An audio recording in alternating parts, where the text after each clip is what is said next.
Welcome back to the Shipyard. Today, Dominion card pack, specifically the Fourth Wing Patrol Ship card pack.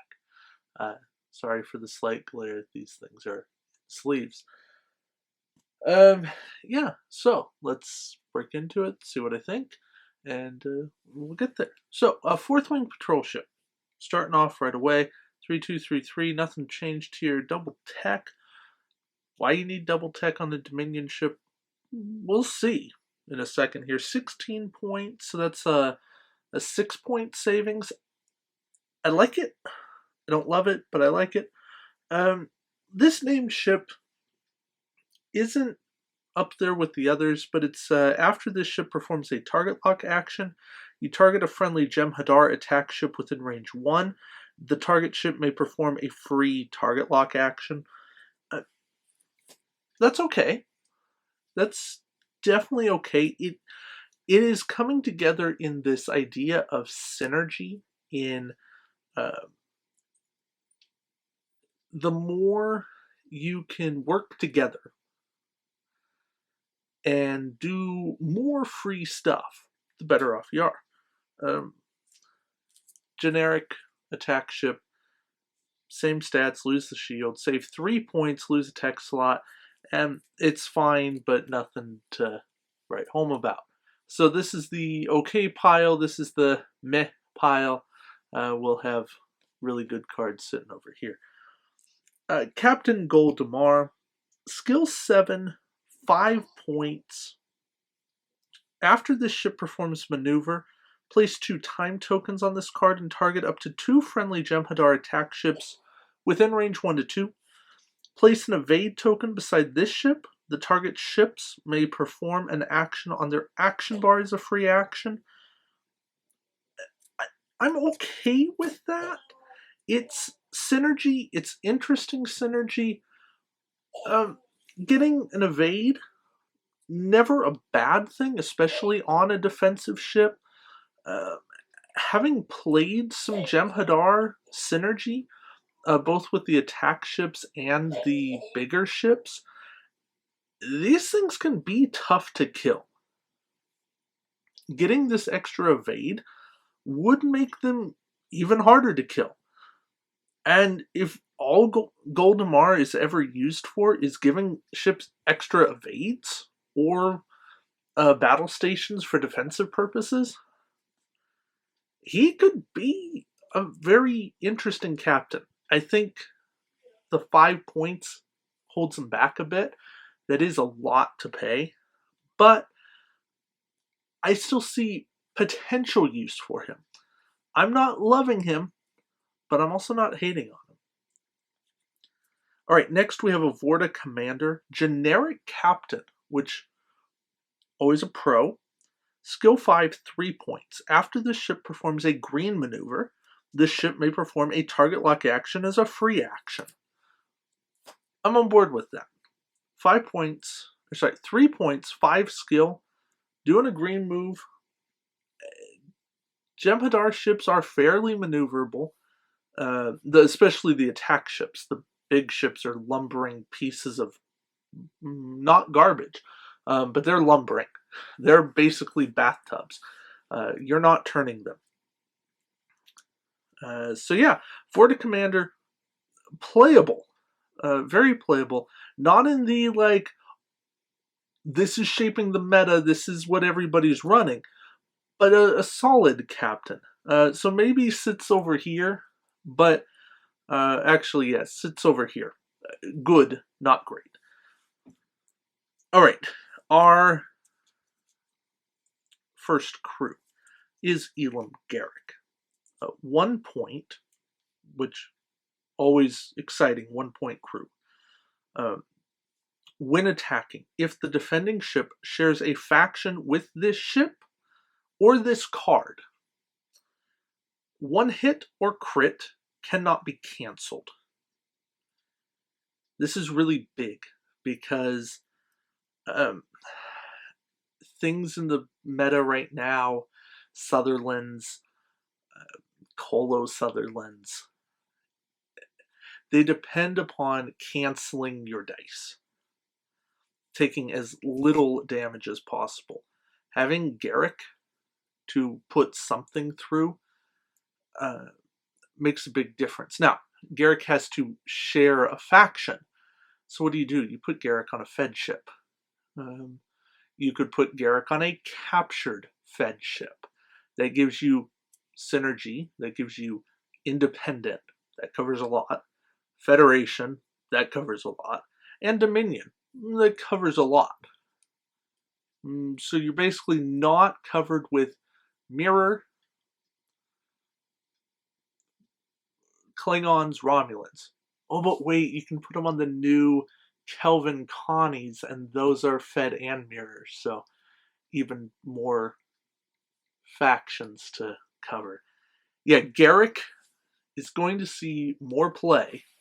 I should really move this over. Garrick is going to see far more play. I think he may be a very sleeper card, but he is solidly good. And I'm really surprised I haven't seen him played. So yeah, maybe I'm tipping my hand, but I like Garrick. Changeling Infiltrator. 4-point crew, and you better be doing a lot to be 4 points. Activation phase. Target a crew upgrade equipped to an opposing ship at range 1 to 2. This card becomes a copy of the target crew upgrade this game round. Okay. No disable, no discard, no time tokens. Just pick somebody, copy them. Yeah, that works. It doesn't always work, but that's legitimately good.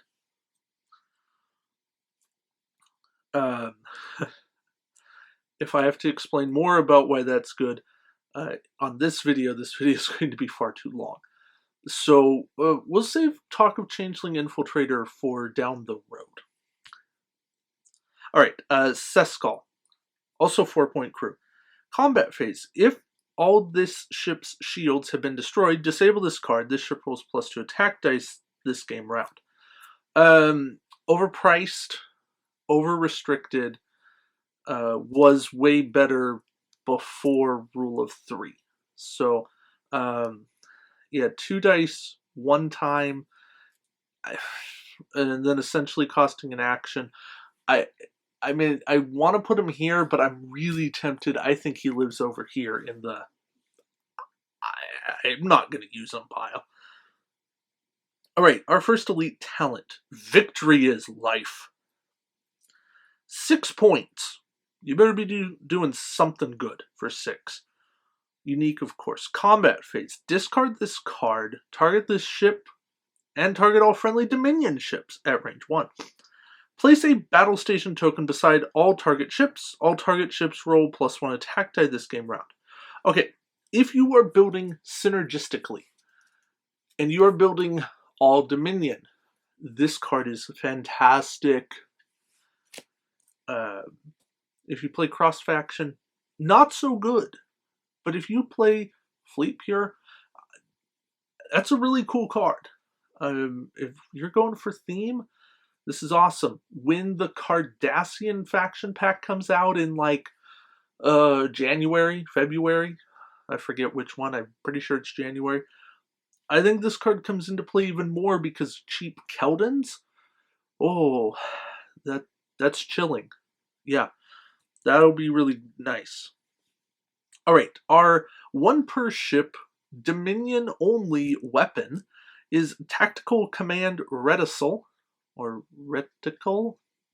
I don't know. Add 1 weapon slot to this ship's upgrade bar. Always a pro. And then combat phase. Place 2 time tokens on this card. This ship rolls +1 attack die this game round. I'm on board. Extra attack die every other round. 2 points. Bonus weapon slot. Basically covers itself. Yeah. We're good.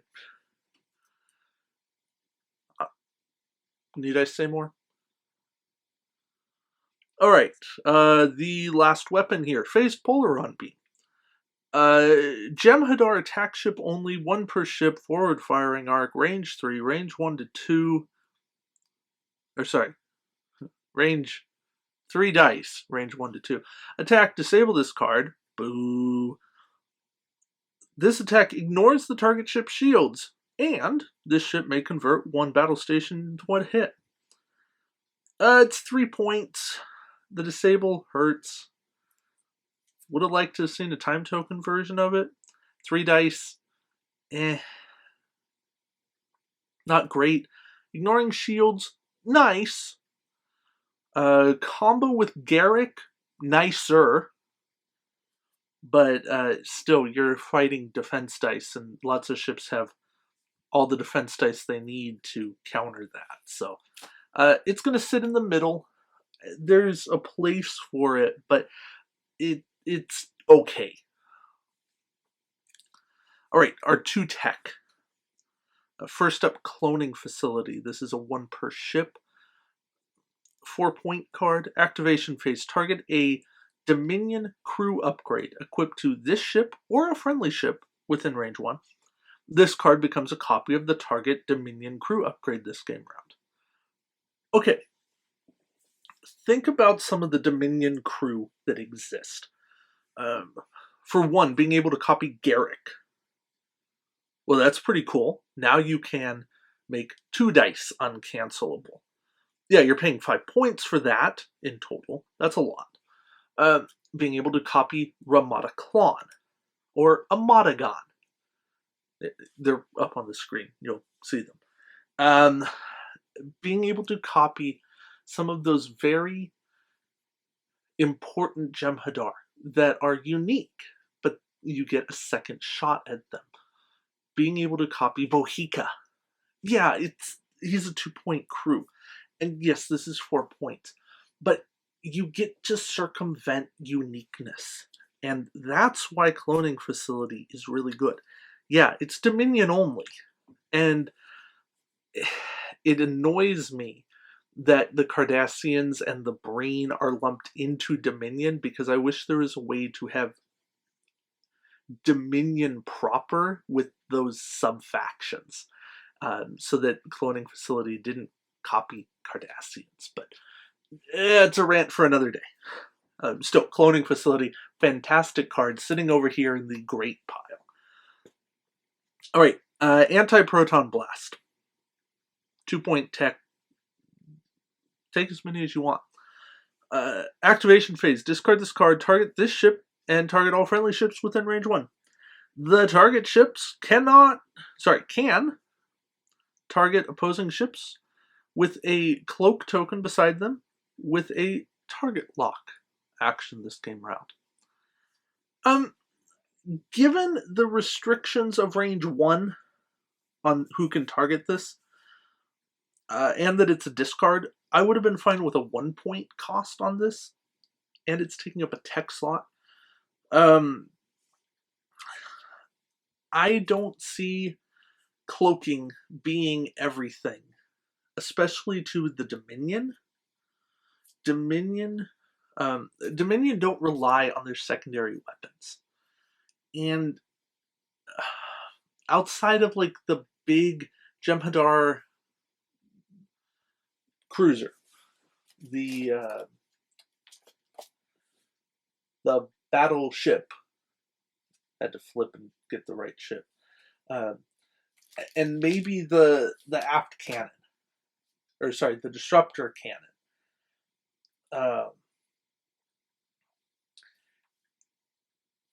There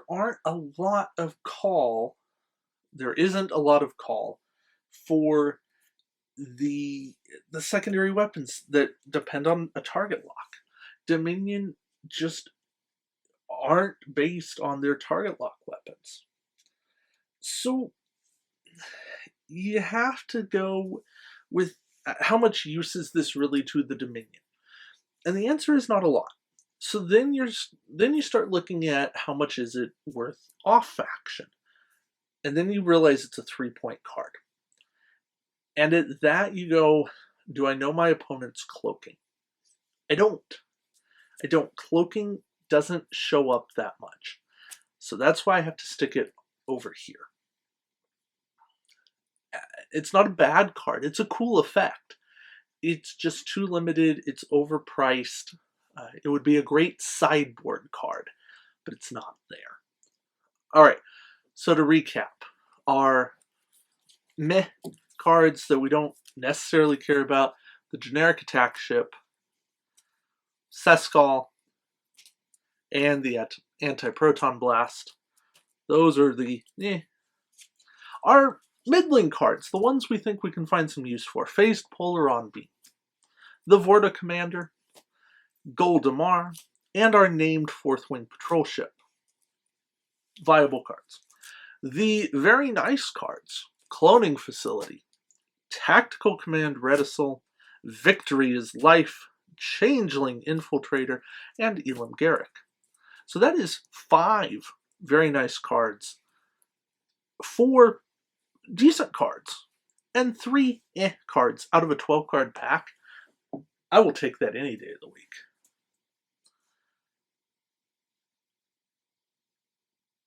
I think overall, you have a solid pack here. This helps Dominion a far amount. I'm not going to say that it brings Fourth Wing Patrol ships or patrol ships in general into the meta.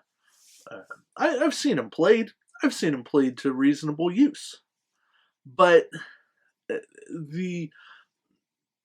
just the fact that they could be played in a tournament and actually be somewhat viable is a big step up from where they were. A year ago, forget it. Now, they're there. It's not the Fourth Wing Patrol ship, it's the rest of the support that they have. With all that being said, this pack, definitely worth a buy for these cards alone. And something that hopefully you can still get your hands on. So on that note, I'm going to wrap it up. Thank you guys for watching. And until next time, we'll see you around the shipyard. Take care.